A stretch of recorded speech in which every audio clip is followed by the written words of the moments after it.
Welcome back to a blustery and kind of oddly weathered WeatherTech Raceway, Laguna Seca here for the Java House Grand Prix. I guess I could say the first running of the Java House Grand Prix is the first time we've called it that. And as per usual, when I'm on a road course, there's always Porsche Cup going. So that just is what it is at this point. Subscribe if you enjoy the content that we're making here. It's so awesome to be back in California. The first time I've been here since 2024. I need to correct the record on that one. There was a weather delay this morning.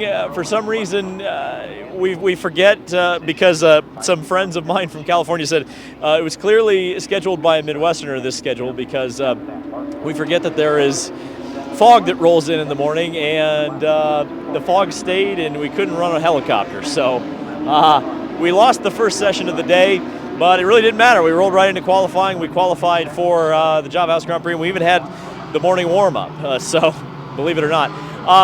Going to be talking some rumors as well in this video, so if you stick around till the end, you'll get to hear some spicy things. But let's take a look at the starting grid as they will roll off for tomorrow's race at Laguna Seca. And it's our championship contenders, Alex Palou and Pato O'Ward on the front row. Of course, Pato is the most recent winner in the IndyCars, winning on the streets of Toronto. He's going to try to get around Alex Palou, who's the defending winner here at Laguna Seca.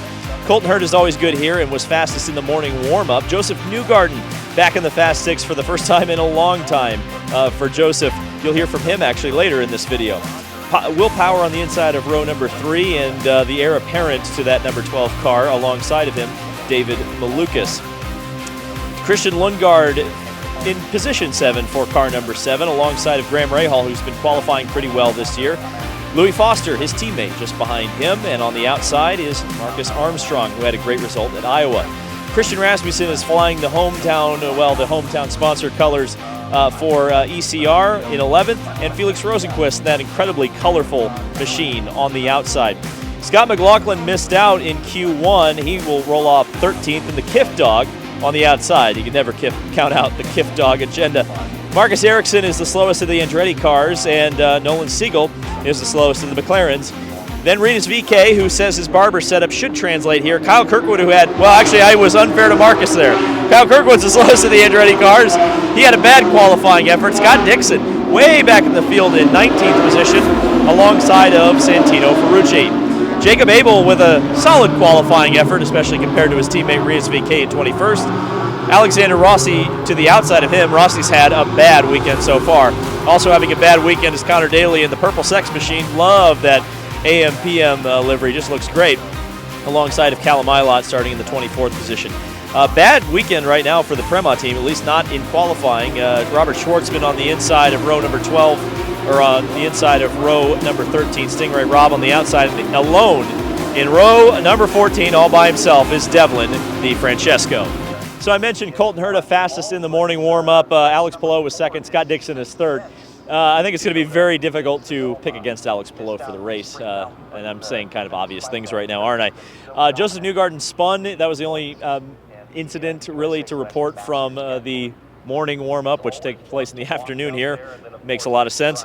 And, I talked to Josef yesterday about his season and kind of the reset button that Penske needs to hit, particularly on the road courses. It's a pretty interesting conversation. I think you should hear it. What is a good finish to this season for Josef Newgarden? I think a good finish for us is executing at the highest level that we possibly can as a group. To put it simply, it's focusing on what we can control. And look, if we're doing our job, regardless of what the results are, I'll be happy about things going, into the offseason and into next year. That's really all we can do. It simplifies everything. Let's just execute at a high level, and as long as we did that and we can look back and say after the fact that we hit all the points that we could control, then that's satisfactory. Scott mentioned a couple of times over the last couple of weeks that the road racing aspect of this team's kind of been a little bit behind everybody else. I mean, what do you need to still make up on your competitors? Yeah, I think the road course, it's really been the last couple of years that's been more hit or miss on our program. Our oval program is pretty tremendous. It's been very strong. I think our street course program is actually very strong too. Not quite at the level of the oval program, but then road courses has been hit or miss. There's been bright points to it. We can certainly build fast cars on a road course, but it's a little more up and down. and that's where we're concentrating a lot of our efforts right now, is to improve the consistency of that. We've made strides this year, maybe not visibly, but we've made strides in understanding where we want to be at in that specific category. And I feel good about the way we're trending. So yeah, it's going to be a high deg race, which means the tires are going to degrade. Specifically, I think those softer compound tires.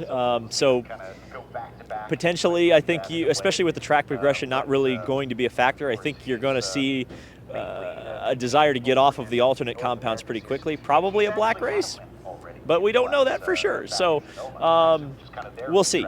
Again, I think it really favors Alex Palou. Can Pato challenge him at turn 1? Can McLaren get the strategy right? Those are really the questions. And then, of course, we can see it all thrown on its head with yellows. So if we get yellows like we did at Toronto, okay, might be game on. Let's talk a little bit about the rumor mill. And I'm going to say this because the Porsches are on their way.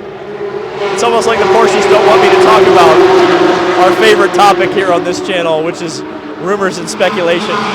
But there's some things that have been coming up recently that I kind of just want to make you aware of. Will Power, that's the biggest domino of the entire IndyCar offseason, and we're not really sure what's going to happen with him yet. It seems to flip back and forth whether or not he's going to back to Team Penske.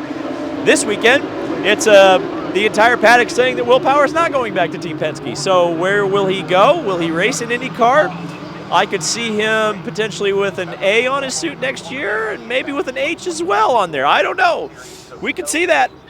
We could. The paddock's whispering about it. Mexico. So I've heard from multiple sources that I believe, absolutely. So we're going to go ahead and say this. Originally, we were going to have the Mexico announcement this weekend in Laguna Seca. It didn't happen. That doesn't mean the race isn't happening. My understanding is it's still on to be announced very soon. The date will be in late June or early July for the Mexico City race. We await the announcement. There's still a few things that they need to iron out, but again, don't panic yet. Toronto. There's two options that we seem to be kind of bouncing in between with Toronto. Kind of similar to Will Power, actually. We're not sure if there's going to be a replacement race made. I've heard some ideas that maybe the street course would be moved somewhere else in the Toronto area. I've heard an airport mentioned. Don't get too excited. It's not going to be Cleveland. Or it ends up going on hiatus again, which that race went on hiatus after the merger, and it went on hiatus after COVID. So, and it's come back both times. I mentioned it. Toronto's been a cockroach. So if it goes away, doesn't mean it's going away forever. And then Iowa, speaking of going away or maybe not going away, again, it seems to flip. It might stay, it might not. I think it would be an incredible comeback story for Iowa if it came back. I think the series is kind of done with Iowa. I think the paddock's kind of done with Iowa, but that doesn't mean Iowa's going away. If it was replaced, you keep hearing the rumors about the ovals. Phoenix keeps coming up, and you say, well, okay, maybe Phoenix. But if Phoenix was early in the year, maybe you take a week off. I don't know. Or Homestead, maybe. I don't know. There's a lot of interesting things, and Alex Palou is definitely winning tomorrow. I don't know. Let me just say that real strongly for the record, just in case maybe some onlookers are wondering about that. Tomorrow, yeah, we race. So is Alex Palou going to win tomorrow? Well, if everything's even, everything equal, sure. He was fast here last year. He's fast here this year. He was fast in the warm-up. But this is IndyCar racing.